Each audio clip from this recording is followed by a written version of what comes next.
Hey, what's up everyone? Welcome back to another exciting episode where we delve into the mysteries of human behavior.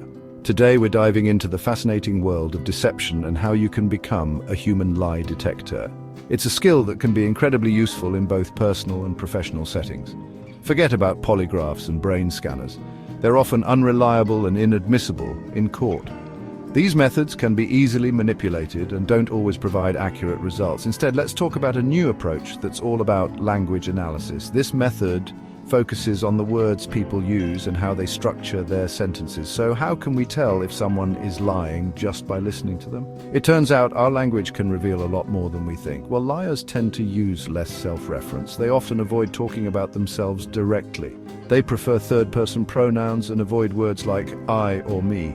This helps them distance themselves from the lie. It's their way of distancing themselves from the lie. Interesting, right? This psychological distancing is a key indicator of deception. Another clue is negative language. Liars often use words that carry negative emotions. Liars often use words that express guilt or discomfort, like hate, stupid, or sorry. These words can be a subconscious reflection of their inner turmoil. It's like their subconscious is screaming out. The stress of lying often leaks out through their choice of words. Now here's a fun twist. Liars keep their stories simple. They avoid adding too many details. Complex lies are tough to maintain, so they avoid details. This makes it easier for them to keep their story straight. But if they sense you're doubting them, they might overcompensate with unnecessary information, making their story overly convoluted.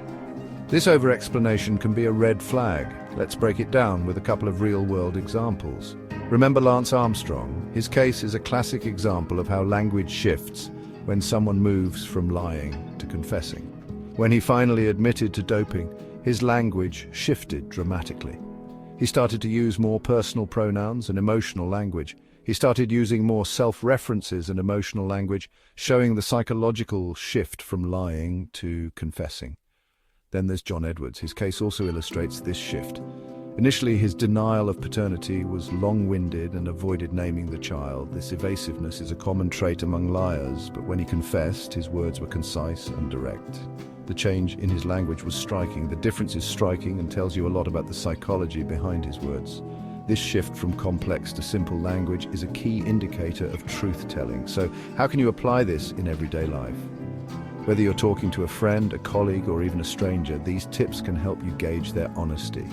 Whether it's spotting a fib in a personal relationship or assessing the truthfulness of a stock tip, recognizing these patterns can be incredibly useful. It can help you make better decisions and avoid being misled. Next time you're in a conversation and something feels off, pay close attention to the language being used. Are they avoiding self-reference, using more negative words? These are subtle but telling signs.